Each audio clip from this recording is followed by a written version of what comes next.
Hello प्यारे बच्चों, कैसे हो आप सब। आप सभी का स्वागत है पीडब्ल्यू पे। मैं आपका टीचर, आपका दोस्त, आपके फिजिक्स का नीट का हमसफर जगजोत सर।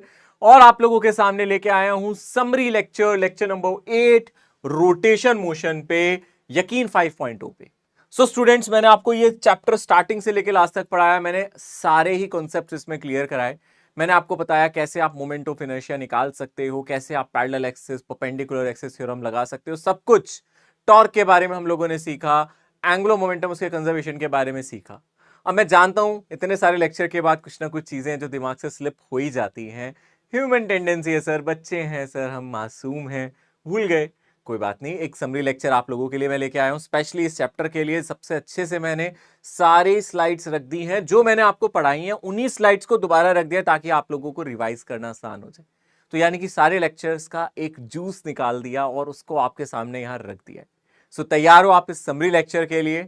मुझे तो लगता है आप तैयार हो और मैं जल्दी से इसको स्टार्ट करता हूं। सो आज का जो टॉपिक है वो समरी है। आज हम लोग इसको समराइज करेंगे, लेक्चर को अच्छे से डिस्कस करेंगे। सबसे पहले शुरुआत करते हैं मोमेंट ऑफ इनर्शिया से। हमने इस चैप्टर को शुरू किया था, उसके फॉर्मूले पे चर्चा की थी और मैंने आपको बताया था मोमेंट ऑफ इनर्शिया के बारे में, अगर आपको याद हो। ये मैंने आप लोगों को सब कुछ पढ़ाया था, आप लोगों को याद है। मैंने आपको सिखाया था बहुत सारे पॉइंट ऑब्जेक्ट्स यहाँ पे क्या कर रहे हैं, रोटेट कर रहे हैं। उन सभी की काइनेटिक एनर्जी निकाली थी और कंपेयर करने के बाद एक मोमेंट ऑफ इनर्शिया का फॉर्मूला आ गया था। यानी कि फाइनल फॉर्मूले पे नजर होनी चाहिए आपकी।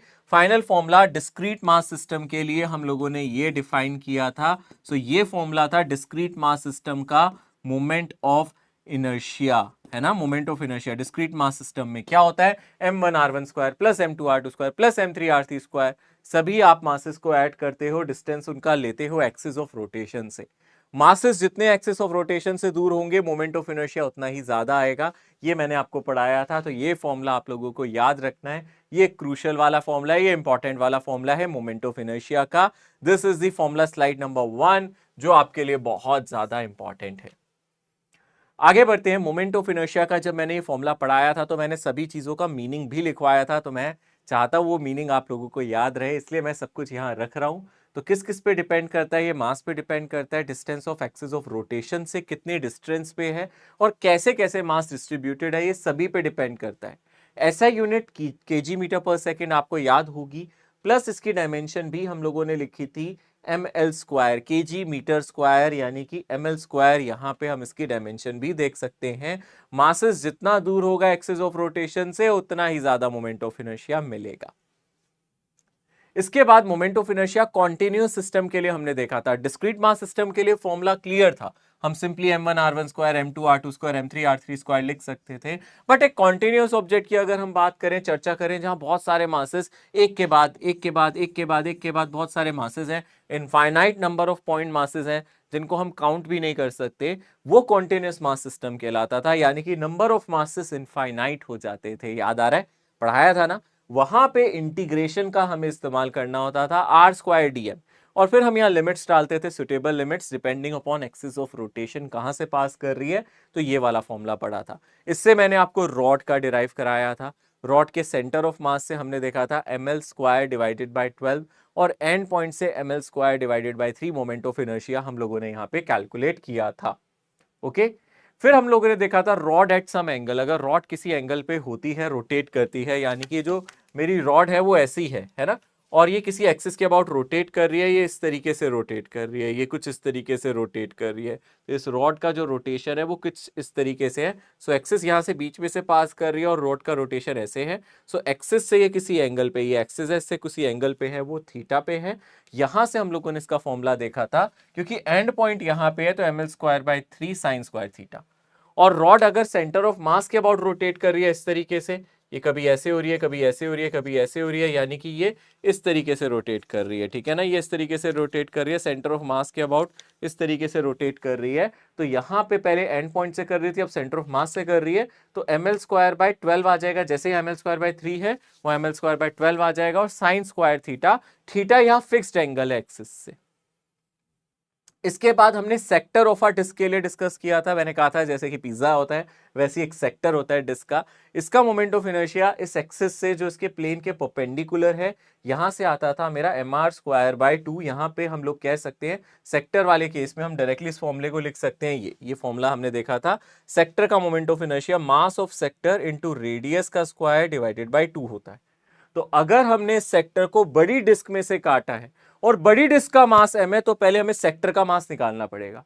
अगर तो हमें सेक्टर का मास क्वेश्चन में डायरेक्टली नहीं दिया तो हमें सेक्टर का मास निकालना पड़ेगा। उसका तरीका हम लोगों ने यहां पे देखा था कि अगर हम सेक्टर का मास निकाल रहे हैं, मैं यहां भी लिख देता हूं, तो जो सेक्टर का मास होता है वो डिस्क का कंप्लीट डिस्क का मास होता है इनटू मल्टीप्लाई बाय जो भी सेक्टर में एंगल दिया है डिवाइडेड बाय 2 पाई और 360 जो भी क्वेश्चन में दिया है।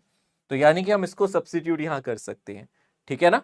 सो आप देख सकते हो यहां पे अगर हम ध्यान से देखें यहां से इस फॉर्मूले को यूज करके ये फॉर्मूला बना था। अगर हमें डिस्क का मास m दिया है, अगर सेक्टर का मास m दिया है तो mr²/2 ही आंसर आता था। ये हम लोगों ने डिस्कस किया था। इसी के बाद हम लोगों ने रिंग के लिए भी सेम चीज जैसे इसमें किया था वैसे हमने रिंग में भी किया था, है ना। आप याद रखना रिंग में भी सेम ही चीज की थी इसलिए मैंने दोबारा नहीं लिखा। वो सेम ही चीज रिंग में की थी। रिंग में बस हम सेक्टर की जगह इसको क्या बोल देते थे, आर्क बोल देते थे। तो सेम चीज रिंग में भी होती थी। ओके। रिंग का मोमेंट ऑफ इनर्शिया कितना होता था, डिस्क का कितना होता था, ये तो याद ही है ना। Parallel axis axis about it centre of mass, ring का mr², डिस्क का mr²/2, ये तो हम जानते ही है। इसके बाद हम लोगों ने कुछ थ्योरम्स पे चर्चा की थी, perpendicular axis theorem, parallel axis theorem. तो याद होगा जब मैंने परपेंडिकुलर एक्सिस थ्योरम पढ़ाई थी तो मैंने आपको समझाया था जो भी मेरा ऑब्जेक्ट है वो प्लेनर होना जरूरी है। ऑब्जेक्ट का कैसा होना जरूरी है, प्लेनर ऑब्जेक्ट होना जरूरी है। वो 2D होना चाहिए, 3D नहीं होना चाहिए। फिर हम दो एक्सिस लेते थे तो ऑब्जेक्ट के प्लेन से पास करती थी। यानी कि जैसे एक पिंक कलर की एक्सिस आपको नजर आ रही है, एक एक्सिस हो गई हमारी ये पिंक वाली, एक हो गई येलो वाली। ये दोनों एक्सिस ऑब्जेक्ट के प्लेन में है। यानी कि I1 I2 they are in the plane of object, they are in the plane of object. फिर तीसरी एक्सिस जो इन दोनों के परपेंडिकुलर होती थी और कॉमन इंटरसेक्शन पॉइंट से पास करती थी, उस एक्सिस को हम I3 कहते थे। जो I3 एक्सिस है वो दोनों एक्सिस के इंटरसेक्शन से पास कर रही है और तीनों ही एक्सिस परपेंडिकुलर है। पर I1 I2 ऑब्जेक्ट के प्लेन में है, I3 ऑब्जेक्ट के प्लेन के परपेंडिकुलर है। तो I3 वाला I1 प्लस I2 के बराबर होता था। प्लेनर ऑब्जेक्ट्स के लिए थ्योरम वैलिड थी, यही इस थ्योरम में लिखा गया है। इसकी वैलिडिटी पे भी हमने चर्चा की थी। Applicable for a planar objects जैसे कि रॉड हो गया, रिंग हो गया, डिस्क, स्क्वायर। और not applicable for 3D object, hollow sphere, solid sphere के लिए, कोन के लिए ये एप्लीकेबल नहीं होता है। इसके अलावा we can not apply perpendicular axis theorem in case of a diagonals of a rectangle. याद रखना डायगोनल्स, अगर हम रेक्टेंगल के डायगोनल्स की बात करें वो परपेंडिकुलर नहीं होते। Theta is not equals to 90 degree for rectangular of unequal side, for rectangle. ठीक है ना। कौन से रेक्टेंगल की बात कर रहा है, इक्वल साइड के रेक्टेंगल हो गया तो स्क्वायर हो गया, उसमें इक्वल होता है 90 डिग्री के। फॉर रेक्टेंगल जिसके लिए साइड ए और बी अगर हम साइड बोले वो अगर सेम नहीं है तो यहां पे इसको नहीं अप्लाई कर सकते। ओके। इसके अलावा हम लोगों ने एक थ्योरम पढ़ी थी, पैरेलल एक्सिस थ्योरम। अगर आपको याद हो पैरेलल एक्सिस थ्योरम में हम लोगों को इस चीज की टेंशन नहीं है कि ऑब्जेक्ट 2D है या 3D है। ये हर एक ऑब्जेक्ट के लिए एप्लीकेबल है, 2 डायमेंशनल के लिए भी और 3 डायमेंशनल के लिए भी। करवाई थी ना ये थ्योरम मैंने आप लोगों को। ये 2 डायमेंशनल के लिए भी एप्लीकेबल थी, 3D के लिए भी एप्लीकेबल थी। यहां पे बस इतना याद रखना है कि हमें सेंटर ऑफ मास पता होना चाहिए ऑब्जेक्ट का और एक एक्सिस पता होनी चाहिए जो सेंटर ऑफ मास से पास कर रही है। इसके अबाउट रोटेशन हमें पता होना चाहिए, इसको हमने आईसीएम का। अगर मुझे आईसीएम पता है, मुझे मोमेंट ऑफ इनर्शिया एक एक्सी एक्सिस से पता है जो सेंटर ऑफ मास से पास कर रही है, तो इस एक्सिस के पैरेलल जितनी भी एक्सिस आप ड्रॉ करना चाहो कर लो, सभी एक्सिस का मोमेंट ऑफ इनर्शिया निकाल सकते हो। बस हमें ऑब्जेक्ट का मास पता होना चाहिए और आईसीएम वाली एक्सिस से बाकी सारे एक्सिस का डिस्टेंस पता होना चाहिए। R1 R2 R3 मैंने इनका डिस्टेंस ले लिया। जैसे पिंक वाली एक्सिस का R1, इस ग्रीन वाली एक्सिस का R2, इस ऑरेंज वाली एक्सिस का R3 माना है। तो थ्योरम बहुत सिंपल है। यहां पे अगर मैं I1 निकाल रहा हूं तो ICM plus M R1²। M का मतलब टोटल मास, R1 का मतलब उस एक्सिस का डिस्टेंस जिससे आप मोमेंट ऑफ इनर्शिया निकालना चाहते हो। ICM से डिस्टेंस उसका R1 है। ठीक है। तो ये थ्योरम आप लोगों ने देखा था, यहां मैंने सभी के लिए लिखा हुआ है। I1 क्या होगा, I2 क्या होगा, I3 क्या होगा। आप देख सकते हो आईसीएम से जितनी दूर आप एक्सिस ले रहे हो, जैसे कि I2 सबसे दूर है, इसका मोमेंट ऑफ इनर्शिया सबसे ज्यादा आ रहा है।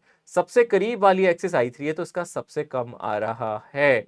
और अगर कोई एक्सिस आईसीएम पे ही हो जाए, यानी कि आईसीएम से ही पूछे, तो मिनिमम आता है। आईसीएम से मोमेंट ऑफ इनर्शिया मिनिमम आता है, ये मैंने पहले भी बताया था। मिनिमम मोमेंट ऑफ इनर्शिया चाहिए, आईसीएम से ही आ जाएगा, तो मिनिमम मोमेंट ऑफ इनर्शिया आपको आईसीएम से मिल जाएगा। होलोस्फीयर की अगर हम बात करें, होलोस्फीयर में पैरेलल एक्सिस थ्योरम हम लगा सकते हैं। अगर हम ध्यान से देखें, होलोस्फीयर का आपको मोमेंट ऑफ इनर्शिया पता होना चाहिए। इसके सेंटर ऑफ मास पे हमें पता है इसका मोमेंट ऑफ इनर्शिया आईसीएम क्या होता है, 2/3 mr²। सॉलिड स्फीयर का 2/5 mr²।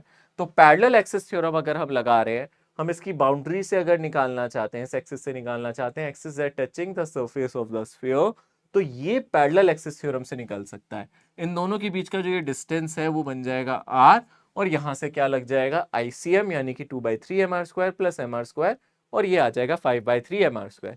ऐसे ही सॉलिड स्फीयर के केस में हो जाएगा। आपको याद होगा, फिर मैंने इस तरीके के क्वेश्चंस भी आपको करवाए थे, याद है ना, इस तरीके का क्वेश्चन भी किया था जिसमें हमें मोमेंट ऑफ इनर्शिया इस एक्सिस के अबाउट निकालना है।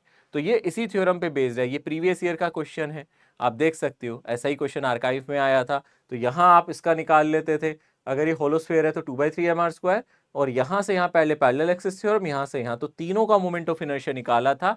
ये क्लास में कराया हुआ क्वेश्चन है, प्लीज आप इसको जरूर देखें एक बार, ये क्वेश्चन इंपॉर्टेंट है, ये क्लास में भी मैंने कराया था।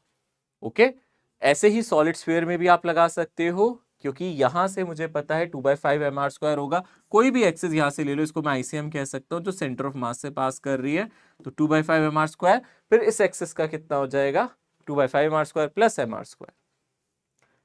रिंग के केस में हम इसको लगा सकते हैं, डिस्क के केस में इसको लगा सकते हैं। जैसे कि अगर हम ध्यान से देखें, रिंग के केस में इस एक्सिस को आप कैसे डिफाइन करते हो, axis that is perpendicular to the plane passing through centre of mass, ये होता है mr²। मान लो आपसे ये ब्लू क्या कहते हैं, पिंक वाली एक्सिस से पूछ ले, इसको कैसे डिफाइन करोगे, ये भी प्लेन के परपेंडिकुलर है, पर ये कहाँ से पास कर रही है, इसको टेंजेंट बनाते हुए जा रही है, यानी कि ये कहाँ से पास कर रही है, इसकी सरफेस से पास कर रही है, टचेस द बाउंड्री। तो यहां से क्या आएगा, पैरेलल एक्सिस थ्योरम से यहां से आएगा mr², और यहां से यहां तक की दूरी r है, तो mr² प्लस mr², तो ये आ जाएगा 2mr²। वैसे ही अगर हम रिंग में अप्लाई करेंगे, ये रिंग का डायामीटर है, डायामीटर के अबाउट हमें पता है, परपेंडिकुलर एक्सिस थ्योरम लगा के आप ये निकाल सकते हो। ये कैसे आएगा, परपेंडिकुलर एक्सिस थ्योरम से आ सकता है। ये परपेंडिकुलर एक्सिस थ्योरम से हम देख सकते हैं mr²/2 आएगा। अब वो आपसे यहां से पूछ रहा है, axis that touches the boundary and parallel to the diameter, तो आप यहाँ पे पैरेलल एक्सिस थ्योरम लगा सकते हो, mr²/2 प्लस इनके बीच का डिस्टेंस है r, ये आप डिस्टेंस देख सकते हो, तो ये भी आ जाएगा। यानी कि आप इसको रिंग में, डिस्क में इस तरीके से अप्लाई कर सकते हो। इंपॉर्टेंट है, क्रूशियल एप्लीकेशन है, डायरेक्ट इनमें से कोई क्वेश्चन आ सकता है। तो ये जो मैंने यहाँ स्लाइड्स दिखाई हैं, ये बहुत इंपॉर्टेंट हो जाती है, डायरेक्टली यहाँ से कोई क्वेश्चन आ सकता है, हो सकता है बस आपसे इतना ही पूछ ले। Okay, so parallel axis theorem, perpendicular axis theorem बहुत इंपॉर्टेंट है। इसके बाद अगला कॉन्सेप्ट था रेडियस ऑफ गायरेशन का, जो कि बहुत इजी कॉन्सेप्ट था। मैंने कहा था अगर आपको रेडियस ऑफ गायरेशन निकालना है ना, तो आप कुछ मत करो, आप मोमेंट ऑफ इनर्शिया को किससे डिवाइड कर सकते हो, अगर हम ध्यान से देखेंगे, आप क्या कर सकते हो, मोमेंट ऑफ इनर्शिया को आप कंपेयर करो mk² से, और उसके बाद हम लोग क्या करें, m से जस्ट डिवाइड कर दे, ठीक है ना, और फिर हम अंडर रूट ले लें, यानी कि हम किसी का भी मोमेंट ऑफ इनर्शिया निकालें। जैसे कि आपको यहाँ डिस्क दिख रही है mr²/2, इसको कंपेयर कर दें mk² से, m से m काट दें और k की वैल्यू निकाल लें, तो यहाँ से इसका रेडियस ऑफ गायरेशन मिल जाएगा। यानी कि रेडियस ऑफ गायरेशन निकालने के लिए हमें ऑब्जेक्ट को पॉइंट ऑब्जेक्ट मानना है, या फिर आप कह सकते हो, आप अगर आप रेडियस ऑफ गायरेशन निकालना चाहते हो, आपको मोमेंट ऑफ इनर्शिया पता है, तो कोई दिक्कत ही नहीं है बेटे, उसमें जस्ट उसको mk² से इक्वेट करो, m से m काटो, और k² है, अंडर रूट ले लो, k की वैल्यू निकाल लो, आ गया आंसर। रिंग के लिए ये r आ जाता है, डिस्क के लिए r/√2 आ जाता है, बाकी सॉलिड स्फीयर के लिए अंडर√2/5 r आ जाता है, होलो के लिए अंडर√2/3 r आ जाता है। सॉलिड सिलेंडर किसके आइडेंटिकल होता है, ये भी आपको याद है, आप उसको एक डिस्क से रिप्लेस कर सकते हो। होलो सिलेंडर आप रिंग से रिप्लेस कर सकते हो। एनुलर डिस्क के बारे में मैंने बताया था, एनुलर डिस्क का मतलब होता था एक बड़ी डिस्क में से छोटी डिस्क को काट लेना, मतलब एक बड़ी डिस्क में से छोटी डिस्क को काट लेना, तो जो बचा कुचा मास है उसको हम m कह रहे हैं। यानी कि बड़ी डिस्क में से छोटी डिस्क आपने काट दी, तो ये जो मास बचा है इसको m कहा जा रहा है। और ऐसे में इसका जो फॉर्मूला है वो बहुत सिंपल है, वो है m/2 r1 square plus r2 square, inner radius और आउटर रेडियस का स्क्वायर। ये एनुलर डिस्क का फॉर्मूला है। एनुलर डिस्क में क्या होती है, अंदर कुछ प्रेजेंट नहीं है, यहाँ पे कोई मास प्रेजेंट नहीं है, मास सिर्फ इधर इतने रीजन में प्रेजेंट है, सिर्फ मास यहाँ पे है, अंदर नहीं है, बाहर नहीं है। ओके, इसके बाद अगर हम ध्यान से देखेंगे, फिर हम लोगों ने डिस्कस किया था टॉर्क के बारे में, इंपॉर्टेंट है। फिर हम लोगों ने क्या डिस्कस किया था, टॉर्क के बारे में। टॉर्क में हम लोगों ने क्या सीखा था, जो टॉर्क होता है इसका फॉर्मूला आर एफ परपेंडिकुलर यानी कि आर एफ साइन थीटा होता है, यानी कि हम एफ का कंपोनेंट जो आर के परपेंडिकुलर है या आर का कंपोनेंट जो एफ के परपेंडिकुलर है उससे मल्टीप्लाई करें, टॉर्क आ जाएगा। डायरेक्शन निकालने के लिए राइट हैंड रूल का यूज करेंगे, आर क्रॉस एफ करेंगे, आर से एफ की तरफ जाएंगे, थंब हमें डायरेक्शन देगा टॉर्क। टॉर्क कैसा वेक्टर है, एक्सियल वेक्टर है। टॉर्क कैसा वेक्टर है, अगर हम ध्यान से देखेंगे, टॉर्क अलोंग द एक्सिस लगता है ना, ये एक्सियल वेक्टर है, अलोंग एक्सिस लगता है, इसलिए इसको एक्सियल वेक्टर कहते हैं। ये हमेशा एक्सिस ऑफ रोटेशन के अलोंग लगता है, एक्सियल वेक्टर है। आर क्रॉस एफ से हम इसकी डायरेक्शन निकाल सकते हैं क्रॉस प्रोडक्ट से। अगर जैसे ए क्रॉस बी का क्रॉस प्रोडक्ट करते हैं तो इनटू द पेज आता, बी क्रॉस ए करेंगे तो आउट ऑफ द पेज आएगा। तो डिपेंडिंग अपॉन कि कौन सा वेक्टर किससे कर रहे हैं, क्रॉस प्रोडक्ट आता है। यहाँ हमें आर क्रॉस एफ करना है तो आर का क्रॉस प्रोडक्ट एफ से करेंगे, उससे हमें टॉर्क की डायरेक्शन मिल जाएगी। एक्सियल वेक्टर है, अलोंग द एक्सिस लगता है ऑलवेज। ठीक है, टॉर्क और एंगुलर एक्सेलरेशन में क्या रिलेशन है, ये हम लोगों ने देखा था। हमने देखा था जैसे कि हमें पता है, अगर मेरा मास सिस्टम का कांस्टेंट है तो मास नेट फोर्स को हम मास इनटू एक्सेलरेशन और एक्सेलरेशन को net force divided by mass of a system कह सकते हैं। यानी कि फोर्स का जैसे रिलेशन था, फोर्स को हम लिखते थे F equals to m a और यहाँ पे ए को लिखते थे dv बाई dt। तो अगर हम ध्यान से देखेंगे, फोर्स को हम मास इनटू एक्सेलरेशन लिख सकते थे, वैसे यहाँ टॉर्क की बात कर सकते हैं। तो टॉर्क को हम लोग क्या लिख सकते हैं, आई अल्फा। तो यहां से अल्फा को लिख सकते हैं टॉर्क डिवाइडेड बाय आई। आई क्या है यहाँ पे, मोमेंट ऑफ इनर्शिया। आप इतना भी याद रख सकते हैं, टॉर्क क्या कर सकता है, टॉर्क हमारे ऑब्जेक्ट को रोटेट कर सकता है। अगर कोई ऑब्जेक्ट ऑलरेडी रोटेट कर रहा है तो हमें टॉर्क नहीं चाहिए, याद रखना। रोटेटिंग ऑब्जेक्ट की को रोटेट करते रहने के लिए टॉर्क नहीं चाहिए। जैसे कोई ऑब्जेक्ट मूव कर रहा है, उसको मूव करने के लिए फोर्स नहीं चाहिए। अगर वो मूव कर रहा है, उसको स्लो डाउन करने के लिए, स्पीड अप करने के लिए फोर्स चाहिए। उसको रोकने के लिए फोर्स चाहिए, रुका हुआ है मूव करने के लिए फोर्स चाहिए। वैसे ही टॉर्क, अगर एक रॉड रोटेट कर रही है किसी ओमेगा से, क्या हमें उसको रोटेट करते रहने के लिए टॉर्क चाहिए, नहीं। हमें उसकी एंगुलर स्पीड को बढ़ाने के लिए, कम करने के लिए, रोकने के लिए, अगर रोटेट नहीं कर रहा तो उसको रोटेट कराने के लिए टॉर्क चाहिए। ठीक है ना, अगर रोटेट ऑलरेडी कर रहा है तो रोटेट करता रहे सेम ओमेगा से रोटेट करता रहेगा तो टॉर्क नहीं चाहिए। क्योंकि ओमेगा कांस्टेंट होगा तो फिर एंगुलर मोमेंटम कांस्टेंट होगा, एंगुलर वेलोसिटी कांस्टेंट होगी, तो हमें टॉर्क नहीं चाहिए। टॉर्क एंगुलर वेलोसिटी बदलता है। ठीक है, यहां से हम लोगों ने देखे थे, फिर कुछ बहुत ही इंटरेस्टिंग सवाल कराए थे मैंने इसके बाद, इक्वेशन ऑफ मोशन से रिलेटेड वाले सवाल। यानी कि जहां पे अल्फा कांस्टेंट हो, टॉर्क कांस्टेंट हो। टॉर्क के भाई दो फॉर्मूले, एक r f perpendicular, r perpendicular f, एक तो ये वाला फॉर्मूला, और दूसरा अब हम लोग जानते हैं टॉर्क को निकालने के लिए हम एक काम और भी कर सकते हैं। एक तो आर एफ परपेंडिकुलर, दूसरा आई अल्फा। दोनों फॉर्मूला का यूज करते हैं इस तरीके के क्वेश्चंस करने के लिए। तो आप लोग ध्यान रखना, यहां पे तीन इक्वेशन ऑफ मोशन का इस्तेमाल किया गया है। Final angular velocity is equals to initial angular velocity plus alpha t. Alpha मेरा एंगुलर एक्सेलरेशन था, याद होगा आपको, हमने यहां से एंगुलर एक्सेलरेशन निकाला था। और फिर फाइनल एंगुलर वेलोसिटी का square is equals to initial angular velocity का स्क्वायर टू अल्फा थीटा, और s is equals to t plus half a t square की जगह ये इक्वेशन। यहाँ पे थीटा मेरा रेडियंस में होगा, ओमेगा रेडियन पर सेकेंड में, अल्फा रेडियन पर सेकेंड स्क्वायर में। ठीक है, फिर मैंने बोला था अगर ओमेगा मेरा आरपीएम में दिया हो, जैसे कि सवाल में ज्यादातर दिया होता है, तो आप इसको रोटेशन पर मिनट या रेवोल्यूशन पर मिनट कह सकते हैं। इसको 2π/60 से रोटेशन को या रेवोल्यूशन को कन्वर्ट करने के लिए 2π रेडियन, और मिनट को कन्वर्ट करने के लिए 60 से आप मल्टीप्लाई करोगे तो 2π/60 रेडियन पर सेकेंड में आंसर आएगा। फिर हम लोगों ने डिस्कस किए थे इक्विलिब्रियम वाले सवाल। आपको याद होगा, मैंने इक्विलिब्रियम आपको न्यूटन्स लॉ ऑफ मोशन में भी पढ़ाया है, पढ़ा था ना, स्टेबल अनस्टेबल इक्विलिब्रियम। इक्विलिब्रियम क्या होता है, इक्विलिब्रियम तब आता है जब जब आपके पास नेट फोर्स हो या नेट टॉर्क हो। यानी कि जहां भी एक्सेलरेशन है तो इक्विलिब्रियम पे डिस्कशन करते हैं। एक्चुअली उल्टा है, हम ये कहेंगे जहां नेट फोर्स और नेट टॉर्क जीरो हो वहां इक्विलिब्रियम है। यानी कि जहां फोर्सेस और टॉर्क जीरो हो जाए। वैसे हम ये नहीं कहेंगे इक्विलिब्रियम तब है जब फोर्सेस और टॉर्क हो, जब वो एब्सेंट हो तो इक्विलिब्रियम है। यानी कि इक्विलिब्रियम बोले तो ट्रांसलेशन इक्विलिब्रियम मतलब नेट फोर्स जीरो, और अगर हम बात करें रोटेशनल इक्विलिब्रियम तो नेट टॉर्क जीरो। मतलब हो सकता है वहां टॉर्क और फोर्सेस हो, बट नेट फोर्स जीरो तो equilibrium translational, net torque zero तो इक्विलिब्रियम होगा वहां रोटेशनल, याद रखना। तो यहां पे भी वही चीज है, अगर हम ध्यान से देखेंगे नेट फोर्स जीरो तो ट्रांसलेशनल इक्विलिब्रियम, और अगर हमारा नेट फोर्स जीरो तो translation equilibrium, net torque zero तो रोटेशनल इक्विलिब्रियम। तो हमने देखा था अगर हम एक रॉड पे यहां फोर्स और यहां फोर्स लगाएंगे तो ये रोटेट करेगा, अगर ये रोटेट करेगा तो ट्रांसलेशन इक्विलिब्रियम नहीं हो सकता, है ना। यानी कि ये पहले रेस्ट था और रोटेट कर रहा है, यानी कि यहाँ अल्फा जीरो नहीं है, अल्फा नॉट जीरो, ये रेस्ट पे था और रोटेट करने लग गया, ऐसे कैसे रोटेट कर जाएगा, यानी कि टॉर्क लग रहा है।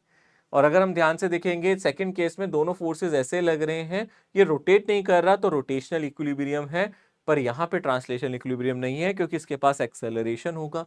थर्ड केस में आपने फोर्सेस अलोंग द एक्सिस लगा दिए तो ना तो यहाँ पे नेट फोर्स है ना नेट टॉर्क है, तो दोनों ही यहाँ पे जीरो हो जाएंगे। इसके अलावा मैंने आपको एक क्वेश्चन कराया था एक लेक्चर में, अगर आपको याद हो, ये बिल्कुल सीक्वेंस में चल रहा है, जैसे मैंने पढ़ाया था उसी सीक्वेंस में है। सो आप देखो ध्यान से, मैंने एक क्वेश्चन कराया था कि अगर आपसे कभी सिलेंडर का मोमेंट ऑफ इनर्शिया पूछ ले along an axis which is perpendicular to geometrical axis, एक एक्सिस जो geometrical axis के perpendicular है, तो यहां से आप इसको रिप्लेस कर सकते हो, आप इसको ऐसे दबा देना तो ये डिस्क बन जाएगा, और डिस्क का कितना हो जाएगा इस एक्सिस के अबाउट, यानी कि इस एक्सिस के अबाउट जो डिस्क का होता है वो हम जानते हैं mr²/4 होता है, ये डिस्क वाला आ गया। दूसरा इसको ऐसे दबा देना, एक रॉड मान लेना, तो रॉड प्लस डिस्क, रॉड हो जाएगी, ये सेंटर ऑफ मास से पास कर रही है, लेंथ L है, ml²/12, तो ml²/12 प्लस mr²/4 इसका ओवरऑल होता है, आप इसको याद रख सकते हो। इसके बाद चर्चा की थी एंगुलर मोमेंटम पे, काफी बारीकी से हमने एंगुलर मोमेंटम पे चर्चा की थी। मैंने बोला था कब एंगुलर मोमेंटम होता है कब नहीं होता। तो यहाँ पे जो एंगुलर मोमेंटम पे चर्चा की जा रही है वो किसी मूविंग ऑब्जेक्ट के लिए की जा रही है, कोई object point object translation motion कर रहा है। तो अगर कोई पॉइंट ऑब्जेक्ट ट्रांसलेशन मोशन कर रहा है, यानी कि फॉर ट्रांसलेशन मोशन, एक पॉइंट ऑब्जेक्ट के लिए कह रहे हैं, फॉर पॉइंट ऑब्जेक्ट, एक पॉइंट ऑब्जेक्ट ट्रांसलेशन कर रहा है, तो हम देख सकते हैं इस ट्रांसलेशन मोशन में हम इसका एंगुलर मोमेंटम डिफाइन करते थे आरपी साइन थीटा, यानी कि आर परपेंडिकुलर पी या आर पी परपेंडिकुलर। पी यहाँ पे लीनियर मोमेंटम है, आर हमारा डिस्टेंस है पार्टिकल का जहां से हम इसको ऑब्जर्व कर रहे हैं ऑब्जर्वेशन पॉइंट से, ठीक है ना। आप इसको आर क्रॉस पी लिख सकते हो। इसकी यूनिट देख सकते हो, यूनिट इसकी केजी मीटर स्क्वायर पर सेकेंड है, बहुत इंपॉर्टेंट है, नीट में इस यूनिट्स को बहुत बार पूछा जाता है, प्लैंक्स कांस्टेंट से कंपेयर भी करते हो आप इसको, डायमेंशन भी देख सकते हो, ठीक है। तो ये एंगुलर मोमेंटम होता है हमारा एक मूविंग पॉइंट पार्टिकल के लिए, एक पार्टिकल जो मूव कर रहा है, पॉइंट मास जो मूव कर रहा है उसके लिए ये फॉर्मूला हमने पढ़ा था, ठीक है। और उसके बाद हम लोगों ने इसका एक रिलेशन देखा था न्यूटन के सेकंड लॉ से भी, यानी कि अगर न्यूटन के सेकंड लॉ की बात करें, न्यूटन का सेकंड लॉ होता था एफ नेट इज dp/dt, याद होगा आपको। तो यहां भी हम टॉर्क को लिख सकते हैं dl/dt, यानी कि मैं क्लियरली कह सकता हूं एवरेज फोर्स अगर change in momentum by time है तो average torque change in angular momentum by time है। ये फॉर्मूला हम लोगों ने डिस्कस किया था क्लास में, लेक्चर्स में डिस्कस किया था। अगर नेट फोर्स जीरो होते थे तो लीनियर मोमेंटम कंजर्व होता था, और यहां भी अगर नेट टॉर्क जीरो होंगे तो एंगुलर मोमेंटम कंजर्व होगा, ठीक है। सो याद रखना, आप एंगुलर मोमेंटम को किसी ऑब्जेक्ट के लिए भी ले सकते हो, यानी कि किसी कॉन्टिन्यूअस मास सिस्टम के लिए भी अगर आप डिफाइन कर रहे हो तो आप यहां से, जैसे लीनियर मोमेंटम को मास इंटू वेलोसिटी कहते हैं, आप इसको आई इंटू ओमेगा कह सकते हो, यानी कि moment of inertia into omega, आप ये भी लिख सकते हो एंगुलर मोमेंटम के लिए फॉर्मूला, ओके। तो यहां पे अगर हम ध्यान से देखेंगे एंगुलर मोमेंटम कंजर्वेशन पे काफी सवाल, काफी केसेस हमने किए थे। कब होता है, सबसे इंपॉर्टेंट बात है ये भी डिस्कस करना, यानी कि एंगुलर मोमेंटम कब कंजर्व होता है, जब नेट एक्सटर्नल टॉर्क जीरो हो। जब सिस्टम पे नेट एक्सटर्नल टॉर्क जीरो हो तो एंगुलर मोमेंटम कंजर्व होता है।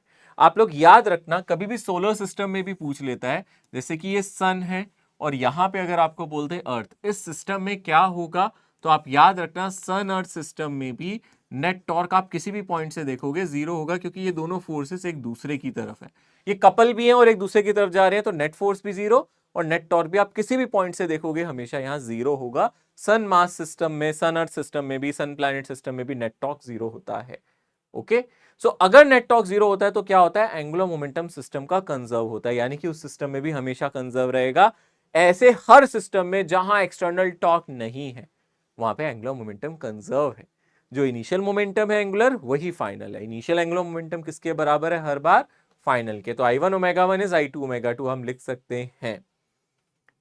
इसमें अब हम लोगों ने सबसे पहले जो सवाल देखा था, सबसे पहले जो कंसेप्ट देखा था वो वैलिड आंसर का देखा था। अगर आपको याद हो, वैलिड आंसर पे हमने काफी चर्चा की थी कि वैलिड आंसर में क्या होता है। आपको याद होगा वैलिड आंसर में जब हमारे हाथ दूर होते हैं रोटेशन करते टाइम तो हमारा मोमेंट ऑफ इनर्शिया ज्यादा होता है, जब हम बॉडी के पास लाते हैं तो मोमेंट ऑफ इनर्शिया कम हो जाता है। तो मोमेंट ऑफ इनर्शिया जब ज्यादा है तो ओमेगा कम है, जब मोमेंट ऑफ इनर्शिया कम हुआ तो ओमेगा ज्यादा हुआ। यह एंगुलर मोमेंटम कंजर्व है, कोई नेट टॉर्क नहीं लगता। पर प्लीज याद रखना इसमें हमारी काइनेटिक एनर्जी भी बढ़ती और घटती है। काइनेटिक एनर्जी कांस्टेंट नहीं होती है, काइनेटिक एनर्जी बढ़ती और घटती है। यहाँ पे काइनेटिक एनर्जी के बारे में आपसे पूछे तो काइनेटिक एनर्जी यहाँ पे चेंज होती है। काइनेटिक एनर्जी को आप लिख सकते हो, काइनेटिक एनर्जी होती है L² डिवाइडेड बाय 2I, आप ऐसे देख सकते हो। तो kinetic energy inversely proportional to I होती है मोमेंट ऑफ इनर्शिया। ये भी मैंने आपको बताया था, मोमेंट ऑफ इनर्शिया ज्यादा है तो काइनेटिक एनर्जी ज्यादा है। मोमेंट ऑफ इनर्शिया अगर हमारा कम हो जाएगा, सॉरी मोमेंट ऑफ इनर्शिया ज्यादा है तो काइनेटिक एनर्जी कम है, इनवर्सली है, सॉरी। मोमेंट ऑफ इनर्शिया ज्यादा है तो काइनेटिक एनर्जी कम है, मोमेंट ऑफ इनर्शिया कम है तो काइनेटिक एनर्जी ज्यादा हो जाएगी। कम कर दोगे मोमेंट ऑफ इनर्शिया, हाथ को पास ले आओगे, ओमेगा बढ़ जाएगा, काइनेटिक एनर्जी बढ़ जाएगी। आप यहां से ये भी लिख सकते हो kinetic energy proportional to omega होती है, ठीक है ना। एल यहाँ पे कांस्टेंट होता है, ये चीज आप याद रखना। Kinetic energy directly proportional to omega, inversely proportional to I. Disc on disc problem ये भी हमने देखा था। हमने देखा था अभी यहाँ दोनों disc same sense of rotation में हैं, दोनों सेम डायरेक्शन में रोटेट कर रही हैं। ऐसे केस में हम लोगों को पता है इनके बीच में फ्रिक्शन लगेगा, फाइनली एक साथ रोटेट करेंगे। फाइनल एंगुलर वेलोसिटी का हमने यहाँ फॉर्मूला देखा भी था, यहाँ लिखा भी हुआ है। ये simply I1 omega 1 plus I2 omega 2। ये तो बहुत आसान है, आप इसको याद रख सकते हो, I1 प्लस I2 हो जाता था। यहाँ पे दोनों सेम डायरेक्शन में रोटेट कर रही हैं, यहाँ पे इनके बीच में फ्रिक्शन फोर्स है, यहाँ पे नेगेटिव वर्क डन हो रहा होगा, फ्रिक्शन से एनर्जी का लॉस हो रहा होगा, डेफिनेटली यहाँ एनर्जी का लॉस हो रहा होगा। यहाँ final kinetic energy initial kinetic energy से क्या होगी, कम होगी। तो अगर आप लोगों से यहाँ लॉस इन काइनेटिक एनर्जी पूछे तो इसका भी हम लोगों ने यहाँ एक फॉर्मूला लर्न किया था, आपको याद होगा। शॉर्ट फॉर्मूला मैंने आप लोगों को बताया था इसका, छोटे वाले फॉर्मूले से भी हम इसको कर सकते हैं, यानी कि I reduce into omega relative का स्क्वायर। एक डिस्क और दूसरी डिस्क दोनों सेम डायरेक्शन में रोटेट कर रही हैं, एक का मोमेंट ऑफ इनर्शिया I1, दूसरे का मोमेंट ऑफ इनर्शिया I2, और अगर हम एक दूसरे पे रख देंगे तो फॉर्मूला आ जाता है half I reduce omega relative का स्क्वायर। एक डिस्क का और दूसरी डिस्क दोनों का मोमेंट ऑफ इनर्शिया दिया है I1 I2, ओमेगा रिलेटिव का मतलब है एक की एंगुलर वेलोसिटी ओमेगा 1, दूसरे की ओमेगा 2। कैसे रोटेट कर रहे थे, सेम डायरेक्शन में, सेम सेंस ऑफ रोटेशन वाले केस में ये मेरी एनर्जी का लॉस है, ठीक है ना।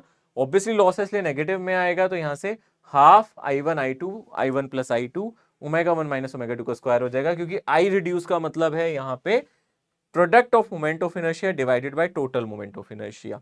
इसको I रिड्यूस कह रहे हैं हम यहाँ पे, ओमेगा रिलेटिव को हम कह रहे हैं ओमेगा 1 माइनस ओमेगा 2 या ओमेगा 2 माइनस ओमेगा 1, जो भी बड़ा है उसमें से छोटा माइनस कर दो।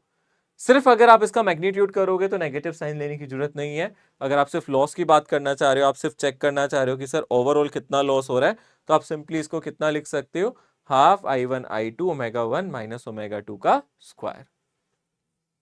अगर दोनों डिस्क अपोजिट डायरेक्शन में रोटेट कर रही है, क्लॉक एक एंटी क्लॉक, तो जहां जहां प्लस था वहां वहां माइनस आ जाएगा। आप देख सकते हो यहाँ पे जैसे फॉर्मूले में बीच में प्लस था तो यहाँ पे क्या आ जाएगा, माइनस आ जाएगा, इन दोनों इस जगह पे, ठीक है, नीचे नहीं यहाँ पे। अगर आप ध्यान से देखोगे यहाँ पे क्या हो जाएगा, क्योंकि एंगुलर मोमेंटम अपोजिट डायरेक्शन में है, I1 omega 1 minus I2 omega 2, नीचे मत कर देना माइनस साइन, सिर्फ ऊपर आएगा। इनके बीच में हम नेगेटिव आ जाएगा, इनमें से एक मोमेंट ऑफ इनर्शिया, सॉरी एक ओमेगा हमारा क्लॉक है, एक एंटी क्लॉक है, तो जो एंगुलर मोमेंटम ज्यादा है फाइनली डिस्क उसी डायरेक्शन में घूमेगी। अगर ओमेगा 1 बड़ा है तो फाइनली दोनों डिस्क ओमेगा 1 की डायरेक्शन में, ठीक है ना। ऐसा नहीं होता है वैसे, ठीक है ना, मैं जानबूझ के कंफ्यूज कर रहा हूं। ऐसा नहीं है कि ओमेगा 1 ज्यादा है ओमेगा 2 कम है तो दोनों ओमेगा 1 की डायरेक्शन में करेंगी, नहीं, ये गलती मत करना एग्जाम में। ऐसा क्वेश्चन पूछ ले कि ओमेगा 1 अगर ओमेगा 2 से ज्यादा है, क्या फाइनली दोनों ओमेगा 1 की डायरेक्शन में घूमेंगी। मान लो ओमेगा 1 ज्यादा है वो क्लॉकवाइज है, ओमेगा 2 कम है वो एंटी क्लॉकवाइज है, क्या फाइनली दोनों मैं श्योरली कह सकता हूं क्लॉकवाइज ही घूमेंगी क्योंकि ओमेगा 1 बड़ा है, नहीं। इससे फर्क नहीं पड़ता ओमेगा 1 ओमेगा 2 से ज्यादा है या फिर ओमेगा 2 ओमेगा 1 से ज्यादा, इससे फर्क नहीं पड़ता। फर्क पड़ता है I1 ओमेगा 1 अगर I2 ओमेगा 2 से ज्यादा है तो वो ओमेगा 1 की डायरेक्शन में रोटेट करेंगी। अगर I2 ओमेगा 2 I1 ओमेगा 1 से ज्यादा है तो वो ओमेगा 2 की डायरेक्शन में करेंगी। यानी कि जिस डायरेक्शन में एंगुलर मोमेंटम ज्यादा है फाइनली दोनों क्या उसी डायरेक्शन में रोटेट करेंगी। हाँ, तो I1 ओमेगा 1 ज्यादा तो वो ओमेगा 1 की डायरेक्शन में, अगर I2 ओमेगा 2 ज्यादा तो ओमेगा 2 की डायरेक्शन में। यानी कि ऐसा पॉसिबल है कि ओमेगा 1 ओमेगा 2 से ज्यादा हो पर फाइनली दोनों डिस्क ओमेगा 2 की डायरेक्शन में कर रहे हो क्योंकि I2 बहुत ज्यादा है। ऐसा हो सकता है, यानी एंगुलर मोमेंटम डिसाइड करेगा कि फाइनली किस डायरेक्शन में वो रोटेट करेंगी। और यहाँ पे जो लॉस इन एनर्जी है, बस यहाँ फॉर्मूले में आपको नेगेटिव की जगह पॉजिटिव नजर आ रहा होगा साइन, तो ये भी आप देख सकते हो लॉस इन एनर्जी यहाँ पे ये होगा। ये कहां जाती है एनर्जी? हीट में। इसके बाद अगर हम लोगों की अर्थ श्रिंक कर जाए तो मैंने आपसे डिस्कस किया था क्या होगा, सडनली अगर अर्थ श्रिंक कर जाए तो मोमेंट ऑफ इनर्शिया कम हो जाएगा, है ना। अर्थ के श्रिंक करने से मोमेंट ऑफ इनर्शिया हमारा कम हो जाता था और क्या होता था, मोमेंट ऑफ इनर्शिया का हमारा कम हो गया तो ओमेगा बढ़ जाता था, अर्थ फास्ट रोटेट करती थी, टाइम पीरियड कम हो जाता था। ये भी हम लोगों ने यहाँ पे डिस्कस किया था, याद है। हमने ये भी पढ़ा था अगर पोल्स पे हमारी आइस मेल्ट करेगी तो क्या होगा, याद है ना। जब हमारी आइस मेल्ट करती थी तो मोमेंट ऑफ इनर्शिया बढ़ जाता था, ओमेगा घट जाता था, टाइम पीरियड बढ़ जाता था। आइस मेल्ट करने से मोमेंट ऑफ इनर्शिया बढ़ता क्यों था? क्योंकि आइस मेल्ट करके इक्वेटर पे जाती थी, वो भी हमने डिस्कस किया था ना। पोलर आइस जब मेल्ट करती थी तो क्या होता था, अगर पोलर आइस मेल्ट करेगी तो वो कहाँ चली जाएगी? इक्वेटर के पास। यानी कि आई यहाँ पे इंक्रीज कर जाता था, ओमेगा यहाँ पे डिक्रीज कर जाता था और टाइम पीरियड यहाँ पे इंक्रीज कर जाता था, दिन लंबे हो जाते थे, है ना। डेज की जो ड्यूरेशन है वो 24 आवर्स से ज्यादा हो जाती थी। यहाँ उल्टा है, यहाँ ओमेगा बढ़ जाएगा, यहाँ आई घट रहा है, ओमेगा बढ़ गया। अब तेज तेज रोटेट करेगी बेटा अर्थ, और अर्थ इतनी तेज रोटेट करेगी कि हमारा टाइम पीरियड घट जाएगा, अब दिन छोटे हो जाएंगे, है ना। समझ में आ रहा है अच्छी तरीके से, ऐसा भी पॉसिबल है। इसके अलावा पावर, पावर पे हमने चर्चा की थी, जैसे कि हम लोग फोर्स इनटू डिस्प्लेसमेंट को वर्क डन कहते हैं, यहाँ पे टॉर्क इनटू छोटा सा angular displacement tau D theta हमारा क्या कहलाएगा, यहाँ पे कंसीडर कराएगा वर्क डन। और work done per unit time को हम पावर कहते थे। वहां पावर के दो फॉर्मूले थे, इंस्टेंटेनियस और एवरेज। यहाँ भी होगा, यहाँ भी अगर हम ध्यान से देखेंगे यहाँ भी वही होगा, यहाँ भी इंस्टेंटेनियस और एवरेज फॉर्मूला लगाया जाएगा। वहां पे अगर हम ध्यान से देखें एवरेज पावर के लिए हम लोग क्या करते थे, एवरेज पावर के लिए हम लोग करते थे जो भी टोटल वर्क डन है डिवाइडेड बाय टोटल टाइम, है ना। यानी कि जो भी हमारा वर्क डन होता था एफ डॉट डी एक्स या डी एस जो भी है डिवाइडेड बाय टाइम करते थे। बट यहाँ पे ऐसा नहीं करना है, यहाँ पे अगर हम ध्यान से देखेंगे यहाँ पे हमें टॉक डॉट थीटा करना है। यहाँ पे भी सेम ही चीज कर सकते हैं।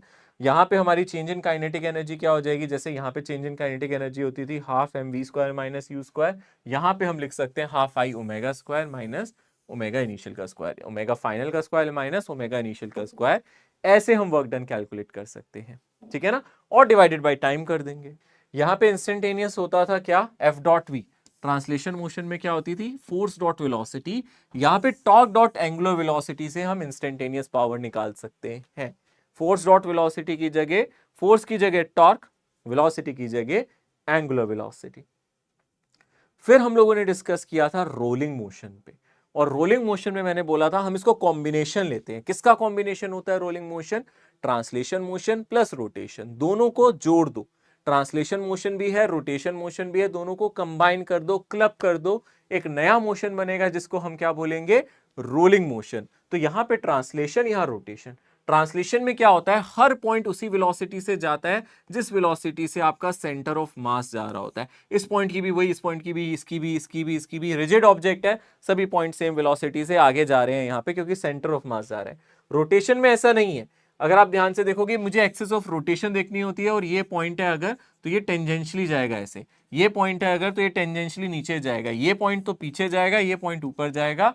और कहां क्या क्या स्पीड लेके चलेगा, जो भी डिस्टेंस है एक्सिस से मल्टीप्लाई बाय ओमेगा। तो distance from axis multiply by omega r omega से। जैसे कि ये वाला पॉइंट है, ये एक्सिस से पास है थोड़ा सा, आप देख सकते हो, तो ये भी टेंजेंशियली जाएगा, परपेंडिकुलरली जाएगा। और इसका डिस्टेंस अगर r1 है तो ये r1 ओमेगा से जाएगा, इसका डिस्टेंस r1 है तो ये r1 ओमेगा से जाएगा, इसका डिस्टेंस अगर r2 है तो ये r2 ओमेगा से जाएगा। और ये भी कैसे जा रहा है, आपको नजर आ रहा है, टेंजेंशियली जा रहा है, r2 ओमेगा से जा रहा है, ठीक है। इन दोनों को कंबाइन किया था तो यहाँ पे रोलिंग मोशन बना था। ऊपर ये दोनों सेम डायरेक्शन में VCM आर ओमेगा, तो ये ऐड हो गए थे। यहाँ पे ये दोनों परपेंडिकुलर है, VCM आगे था, आर ओमेगा नीचे था। यहाँ VCM आगे था, आर ओमेगा ऊपर था। यहाँ पे VCM आगे था, आर ओमेगा पीछे था। और इसी से हम लोगों ने ये देखा था कि भाई सेंटर ऑफ मास पे तो कुछ नहीं है, सेंटर ऑफ मास पे ओमेगा का कोई इफेक्ट नहीं आ रहा, पर बॉटम पे हमें नहीं पता चल रहा कि ये पॉइंट आगे जाएगा या पीछे, डिपेंड करता है कि VCM बड़ा है या आर ओमेगा। फिर हमने देखा था forward skidding, backward skidding, pure rolling. सबसे जरूरी हमारे सिलेबस के लिए प्योर रोलिंग है। फॉरवर्ड स्किडिंग में VCM आर ओमेगा से ज्यादा, बैकवर्ड स्किडिंग में आर ओमेगा VCM से ज्यादा, और प्योर रोलिंग में हमारी कंडीशन VCM आर ओमेगा के बराबर। पर कब? जब मेरा ग्राउंड पे ऑब्जेक्ट हो, यानी कि ग्राउंड मूव ना कर रहा है, तभी हम कह सकते हैं VCM r omega pure rolling के लिए होगा। तो यहां हम लोगों ने प्योर रोलिंग की कंडीशन ली थी जहां VCM आर ओमेगा के इक्वल हो गया था। और VCM आर ओमेगा के साथ साथ हम ये भी कह सकते हैं, यहाँ प्योर रोलिंग की अगर हम बात करें तो प्योर रोलिंग में मैं क्लियरली कह सकता हूं, एक तो मेरा VCM आर ओमेगा के इक्वल होगा, और दूसरा हमने पढ़ा था ACM आर अल्फा के, अगर वो एक्सेलरेट भी कर रहा है सेंटर ऑफ मास। तो ये हम प्योर रोलिंग में लेते थे। काइनेटिक एनर्जी पे डिस्कशन किया था, कोई ऑब्जेक्ट अगर प्योर रोल कर रहा है तो उसके पास दो काइनेटिक एनर्जी होगी, एक ट्रांसलेशनल काइनेटिक एनर्जी, एक रोटेशनल काइनेटिक एनर्जी। वो ट्रांसलेट भी कर रहा है, रोटेट भी कर रहा है, तभी तो रोलिंग मोशन कर रहा है ना। वो ट्रांसलेशन मोशन में भी है, वो रोटेशनल मोशन में भी है, इसी को तो रोलिंग मोशन कहते हैं। तो ट्रांसलेशनल काइनेटिक एनर्जी भी और रोटेशनल काइनेटिक एनर्जी भी। और ट्रांसलेशनल क्या होती है आप बताओ? अरे हाफ mv² सर, इतना इजी। और यहाँ जो हम हम ले रहे हैं ना, यहाँ v, वो सेंटर ऑफ मास को ले रहे हैं, क्योंकि हमने पढ़ा था ट्रांसलेशन में हर पॉइंट ट्रांसलेट करता है किस वेलोसिटी से? VCM से। इसलिए half mvcm² translational kinetic energy. और रोटेशनल काइनेटिक एनर्जी क्या होगी? वो होगी मोमेंट ऑफ इनर्शिया, कहां से निकाल रहे हैं? जिस एक्सिस के अबाउट घूम रहा है, सेंटर ऑफ मास के अबाउट घूम रहा है, इनटू ओमेगा², हाफ I ओमेगा²। और ओमेगा और VCM रिलेटेड है, VCM इज आर ओमेगा, याद है? तो यही हमने किया, translational kinetic energy half mvcm², rotational kinetic energy half I ओमेगा²। ठीक है। और आप देखो ओमेगा को मैंने VCM/R लिखा है ना, तो ये VCM²/R², फिर यहां से एक फॉर्मूला बन गया था बहुत ही बढ़िया सा। यहां से जो फॉर्मूला बन गया था एक तरीके से हाफ mvcm² k²/r², मतलब ट्रांसलेशनल मल्टीप्लाई बाय k²/r²। ये रोटेशनल काइनेटिक एनर्जी है भाई, है ना। रोटेशनल काइनेटिक एनर्जी क्या हो गई? Translational kinetic energy multiply by k²/r²। Total kinetic energy में इन दोनों को जोड़ दिया था, यानी कि यहाँ पे हाफ mvcm², ये हो गई मेरी ट्रांसलेशनल वाली, और ये हो गई मेरी रोटेशनल। दोनों को जोड़ दो, देखो हाफ mvcm² कॉमन आ जाएगा, यहाँ से आ जाएगा 1 + k²/r²। ये मेरी टोटल काइनेटिक एनर्जी आ जाएगी यहाँ पे। ठीक है, this is the total kinetic energy. और अगर आप ध्यान से देखोगे, ट्रांसलेशनल बाय टोटल ले सकते हो, रोटेशनल बाय टोटल ले सकते हो। आप देख सकते हो ट्रांसलेशनल बाय हम टोटल जब कर रहे थे तो हमें क्या मिल रहा था? यहाँ पे ये आर ऊपर आ गया होगा, तो r² divide by r² plus k²। Rotational by total कर रहे हो तो r² नहीं आया ऊपर, k² divided by r² plus k² आया। आप देख सकती हो, इनको इनके बहुत क्वेश्चंस किए थे हम लोगों ने, डिफरेंट तरीके के क्वेश्चंस इस कंसेप्ट से किए थे, जहां ट्रांसलेशन को रोटेशन से, ट्रांसलेशनल को टोटल से, रोटेशनल को ट्रांसलेशन से, सबको रिलेट करना मैंने सिखाया था। इसके बाद इंस्टेंटेनियस एक्सिस ऑफ रोटेशन एक कंसेप्ट था, जिससे कुछ क्वेश्चंस आसान हो जाते थे। किस कैटेगरी के? जब हमसे ना डिफरेंट पॉइंट्स की वेलोसिटी या स्पीड कंपेयर करने के लिए कह देता था। तो इसके लिए हम लोगों ने एक छोटा सा कंसेप्ट पढ़ा था, इंस्टेंटेनियस एक्सिस ऑफ रोटेशन, जिसको आप इन शॉर्ट IAOR कह सकते हो। AOR एक्सिस ऑफ रोटेशन, आई का मतलब इंस्टेंटेनियस। और ये कहां होती थी? प्योर रोलिंग वाले केस में बॉटम पॉइंट पे हम लेते थे। और बेस्ट है, हमें बस इतना याद रखना है, अगर मुझे डिफरेंट पॉइंट्स दिख रहे हैं, जैसे कि एक पॉइंट ये है ना, एक पॉइंट ये, एक पॉइंट ये, आपको कंपेयर करना है इनमें से सबसे ज्यादा स्पीड किसकी है। तो सबसे जो दूर होगा, अगर ये पॉइंट सबसे दूर है तो इसकी स्पीड मैक्सिमम है, ये पॉइंट सबसे करीब है तो इसकी स्पीड सबसे कम है। तो यानी कि स्पीड होगी कैसे? यहाँ टेंजेंशियल होगी। यहाँ पे आप अपनी एक्सिस ऑफ रोटेशन मान सकते हो, मतलब यहाँ पे आपको ऐसा लगेगा सिर्फ रोटेशन है, रोलिंग नहीं। यहाँ पे आपको ये सिर्फ रोटेट करता हुआ दिखेगा। और किससे, अगर हम ध्यान से देखें, इसकी v कितनी होगी? r omega. ओमेगा वही है जिससे ये पहले रोल कर रहा था, और r ओमेगा मतलब यहां से जो डिस्टेंस है एक्सिस से, मल्टीप्लाई बाय ओमेगा। तो सबसे ज्यादा जो हमारी स्पीड होगी वो इस पॉइंट की होगी। इसके बाद हम लोगों ने डिस्कस किया था रोलिंग मोशन के बाद हम लोगों ने इसका इंक्लाइन प्लेन पे डिस्कशन किया था कि अगर कोई ऑब्जेक्ट रोल करता करता करता करता करता नीचे आ जाता है इंक्लाइन प्लेन पे, तो उसकी फाइनल वेलोसिटी सेंटर ऑफ मास की क्या होती है। फॉर्मूला डिराइव किया था जस्ट इक्वेशन ऑफ मोशन से हम लोगों ने, है ना। और अगर हम सॉरी इक्वेशन ऑफ मोशन से कह रहा हूं, कंजर्वेशन ऑफ मैकेनिकल एनर्जी से हम लोगों ने देखा था, यहां पे इनिशियली सिर्फ पोटेंशियल एनर्जी है, फाइनली काइनेटिक।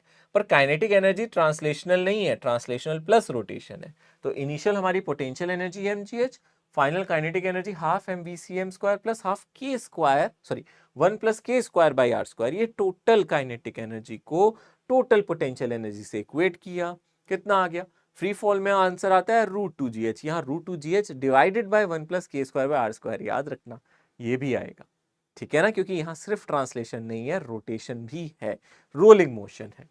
ऐसे ही हम लोगों ने क्या किया था, डिफरेंट ऑब्जेक्ट्स को कंपेयर किया था। भाई वीसीएम का फॉर्मूला हमें मिल गया, मैंने कहा था आप रिंग ले लो, आप डिस्क ले लो, आप होलोस्फीयर ले लो, आप सॉलिड स्फीयर ले लो, आप सिलेंडर ले लो, होलो सॉलिड, सभी को एक साथ रोल करते हुए नीचे ले जाओ। तो आप जानते हो अगर सभी रोल करते हुए नीचे आ रहे हैं तो सबसे ज्यादा स्पीड उसकी होगी जिसका के सबसे कम होगा, यानी कि सॉलिड स्फीयर। के हमने कंपेयर किए थे, के हमें डिफरेंट केसेस में पता है, जो सबसे ज्यादा के होता है वो रिंग में होता है। मैक्सिमम आप देख रहे हो के की वैल्यू यहाँ सबसे ज्यादा है। मिनिमम वैल्यू जो के की थी वो हमने सॉलिड स्फीयर में देखी थी, यहाँ पे के मेरा मिनिमम होता था।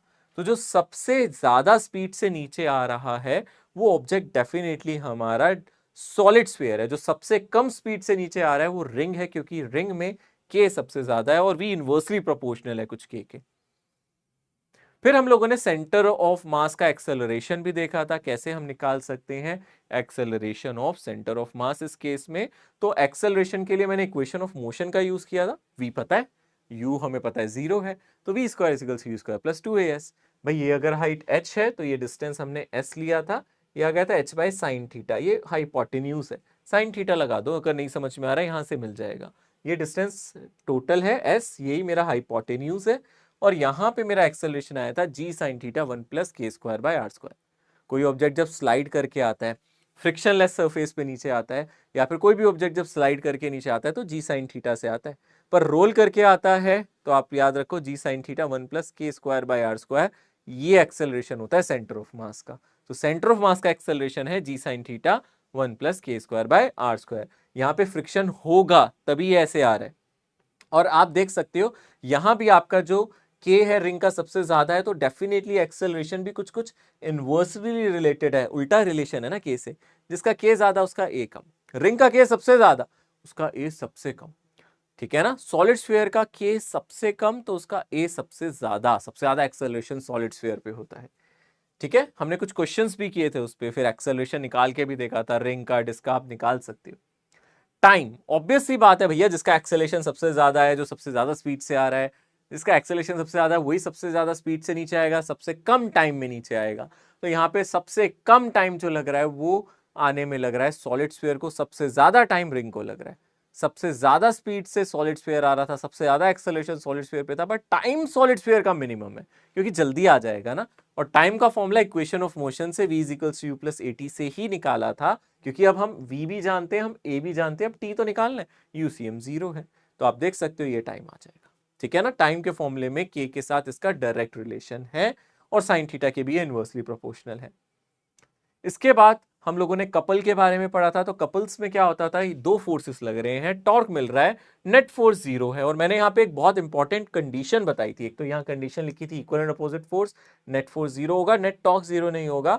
फिर मैंने बोला था अगर आप टॉर्क कहीं से निकालते हो 0 नहीं होगा, पर वो टॉर्क इंडिपेंडेंट है, आप कहां से निकाल रहे हो, आप ए से निकालो, बी से निकालो, सी से निकालो, यहां से निकालो, एक्स रोड के ऊपर से निकालो, कहीं से भी निकाल लो, टॉर्क आपका क्या आएगा इस केस में, कांस्टेंट रहेगा, टॉर्क नहीं बदलेगा। Torque independent of reference point है, यानी कि किस अबाउट के अबाउट हम टॉर्क निकाल रहे हैं, किस पॉइंट के अबाउट टॉर्क निकाल रहे हैं, फर्क नहीं पड़ेगा। ओके, इसके बाद हम लोगों ने रॉड के एंगुलर एक्सेलरेशन पे डिस्कशन की थी। किसी रॉड को हम छोड़ते थे, याद है, इस तरीके से रॉड को छोड़ते थे तो mg की वजह से ये नीचे आता था, तो यहाँ पे हम लोगों को एंगुलर एक्सेलरेशन मिलता था, ठीक है ना। यहाँ पे हम लोगों को एक एंगुलर एक्सेलरेशन मिलता था, तो वो कितना मिलता था, 3g/12, है ना, वो कितना मिलता था हमें 3g/12। बट अगर हम किसी एंगल पे छोड़ते थे तो फिर हमें एल का एक कॉम्पोनेंट लेना होता था, तो angular acceleration 3g/12 cos theta. ये जनरल फॉर्मूला है बेटा, यहीं आप थीटा 0 डाल दो तो रॉड इधर आ जाएगी। तो यहाँ पे इनिशियल एंगुलर एक्सेलरेशन लेना है, थीटा को 0 डाल दो, 3g/12 आ जाएगा। जैसे जैसे नीचे आओगे अल्फा कम होता जाएगा, यहाँ अल्फा 0, यहाँ पे अल्फा 3g/12 क्योंकि थीटा 0 है, नीचे थीटा बढ़ाते जाओ, थीटा बढ़ेगा कॉस थीटा घटेगा, अल्फा कम होता जाएगा। यहाँ थीटा 90 डिग्री तो कॉस 90 0 हुआ, तो अल्फा यहाँ पे 0 हो गया। अल्फा कांस्टेंट यहाँ पे नहीं है। तो अल्फा कांस्टेंट नहीं है तो कभी भी रॉड की एंगुलर वेलोसिटी निकालने के लिए कहे, कभी भी आपसे सवाल बोले एंगुलर वेलोसिटी ऑफ रॉड निकालो, तो वो हम लोग इक्वेशन ऑफ मोशन से नहीं निकाल सकते, पढ़ाया था, है ना। उसके लिए क्या करना है, याद करो, सोचो। उसके लिए हम लोगों को लगानी पड़ेगी यहाँ पे कंजर्वेशन ऑफ मैकेनिकल एनर्जी। हमने उससे यहाँ से ओमेगा का फॉर्मूला निकाला था, ठीक है ना। तो ओमेगा का भी फॉर्मूला हम लोगों ने वहां से कैलकुलेट किया था। अगर आपको याद हो, हम किसी भी एंगल पे यहाँ ओमेगा फाइनल निकाल सकते हैं। कंजर्वेशन ऑफ मैकेनिकल एनर्जी मैं यहाँ जल्दी से लिख देता हूँ, यहाँ पे मिस हो रही है वो स्लाइड, तो हम मैकेनिकल एनर्जी के कंजर्वेशन से भी निकाल सकते हैं। क्या करते थे हम लोग, हमें पता है यहाँ डिक्रीज इन पोटेंशियल एनर्जी हो जाएगी mgl, ठीक है ना, साइन थीटा। और इसको हम किससे इक्वेट कर सकते हैं, ये एनर्जी हमारी कम हो गई है, इसको हाफ आई ओमेगा स्क्वायर से इक्वेट कर सकते हैं। और यहां से जो ओमेगा का फॉर्मूला आता था वो आ जाता था 3g/L साइन थीटा। ये ओमेगा का फॉर्मूला आता था। जैसे अगर आप थीटा 0 डालोगे तो ओमेगा 0 आ जाएगा, थीटा को जैसे जैसे बढ़ाओगे ओमेगा बढ़ेगा। ओके, ये हमारा एंगुलर वेलोसिटी है, ये कंजर्वेशन ऑफ मैकेनिकल एनर्जी से हम निकाल सकते हैं इस केस में, ठीक है ना। अदरवाइज आप याद रखो conservation of mechanical energy he use होगा। एटवुड मशीन मैंने आप लोगों को पढ़ाया था। एटवुड मशीन में मैंने आपको बताया था पहले acceleration difference in mass into g divide by total mass होता है। बस आपके फॉर्मूले में टोटल मास की जगह एक डिस्क का मास भी आएगा, बट वो इफेक्टिव मास होगा, डिस्क का मास नहीं है, इफेक्टिव मास ऑफ डिस्क, जिसको हम I/r² लिख सकते हैं। तो एक्सेलरेशन जो भी हमारा डिफरेंस इन मास है इनटू जी डिवाइडेड बाय ये आ जाएगा m1 + m2 + I/r²। I moment of inertia of disc है, r रेडियस ऑफ डिस्क है उसका स्क्वायर, ठीक है ना। तो यहाँ जो हम m ले रहे हैं वो डिस्क का मास नहीं है, वो क्या है हमारा, वो हमारा इफेक्टिव मास ऑफ डिस्क है, यानी कि moment of inertia by r²। Okay, angular momentum की अगर हम बात करें, हमने एक पॉइंट पार्टिकल के लिए एंगुलर मोमेंटम का फॉर्मूला पढ़ा था mr×v। एक रोटेटिंग ऑब्जेक्ट का होता है I ओमेगा, रोलिंग मोशन में दोनों को कंबाइन करना है। तो कोई ऑब्जेक्ट जैसे व्हील हो गया, कोई सॉलिड स्फीयर हो गया, अगर रोल करते हुए जा रहा है किसी सरफेस पे, ग्राउंड पे, और आपसे पूछ ले आपसे पूछ ले एंगुलर मोमेंटम बताओ, कहीं से भी पूछ ले, ग्राउंड पे आप कोई भी पॉइंट ले लो, हर जगह से आंसर सेम आता है। वो कितना आता है हमें याद रखना है, m into radius into VCM plus I omega. I का मतलब यहाँ ICM लिख लेना, सेंटर ऑफ मास के अबाउट इसका moment of inertia into omega, यानी कि इसका सारा मास पहले आप सेंटर पे मान लो, इसका ट्रांसलेशन मोशन देख लो कितनी हाइट पे है, वो r पे है, इसलिए mr/VCM, और प्लस I ओमेगा क्योंकि ये रोटेट भी कर रहा है, ये ट्रांसलेशन हो गया, ये रोटेशन हो गया, दोनों को जोड़ दो। और I हमें सेंटर ऑफ मास के अबाउट लेना है, यहां से मत ले लेना, सेंटर ऑफ मास के अबाउट लेना है। ओके, सो बस इतना ही था जो भी मैंने आप लोगों को पूरा रिवाइज कराया है। आई थिंक ये सारे जितने भी क्रूशल टॉपिक्स हैं इसी के अंडर आ जाते हैं, सारे इंपॉर्टेंट कंसेप्ट आ जाते हैं। जस्ट आप लोगों को हर ऑब्जेक्ट का मोमेंट ऑफ इनर्शिया अच्छे से याद रखना है। आप बस उस फॉर्मूले को याद रखो, मोमेंट ऑफ इनर्शिया निकालना याद रखो, क्वेश्चन अपने आप हो जाएगा, ठीक है। अब रिवीजन में मैं ज्यादा से ज्यादा ये कह सकता हूं, अब आपको सेल्फ रिवीजन करना है, क्योंकि ये समरी लेक्चर है, इसमें मैं और कुछ नहीं बताऊंगा, मैंने सारे फॉर्मूलाज आपको रिवाइज किए। सेल्फ रिवीजन करना है, right formulas on in your own hand writing, है ना, राइट योर ओन, है ना, इन योर हैंड राइटिंग। तो आप अपनी हैंड राइटिंग में जरूर लिख के रख लें, ताकि जब आप दोबारा पढ़ें, मेरी हैंड राइटिंग से बेटर आपको अपनी हैंड राइटिंग लगेगी, क्योंकि उसकी पहचान है आपको, उसको आप जानते हो, ठीक है ना, उसमें जरूर लिख लेना, ठीक है ना। और होमवर्क में मैं बिल्कुल यही बोलूंगा, आप लोग सारे क्वेश्चंस जो भी आपने क्वेश्चंस किए हैं उनको इंपॉर्टेंट क्वेश्चंस में मार्क कर लेना, जिसको सॉल्व करने के लिए आपको मेरी जरूरत पड़ी, जो आपसे खुद नहीं सॉल्व हुए क्वेश्चंस को मार्क करना। जैसे कि मैं हर बार बोलता हूं, जो क्वेश्चन को आपने स्टार मार्क किया है, जो इंपॉर्टेंट है, उनको आप लोग रिवाइज करना, आज भी रिवाइज करना, टुडे, है ना, और after a week, plus after a week, एक हफ्ते बाद दोबारा आप उन क्वेश्चन को जरूर रिवाइज करना, उन कॉन्सेप्ट को जरूर रिवाइज करना जो आप बार बार भूल रहे हो, आपको लग रहा है कि मैं बार बार मेरे दिमाग से निकल जाता है। यही तरीका होता है बेटा, ऐसी चीजें याद रहती है, ठीक है। सो आज का लेक्चर इतना ही है। आज के लेक्चर में जस्ट समरी थी। आज के लेक्चर में मैंने आपको पूरी समराइज कर दिया रोटेशन मोशन के बारे में। ये लेक्चर खत्म है, अगले चैप्टर पे चलेंगे। नेक्स्ट लेक्चर में आप लोगों से मुलाकात होगी, तब तक के लिए take care, see you soon, bye everyone. फिर मिलेंगे, बाय एवरीवन।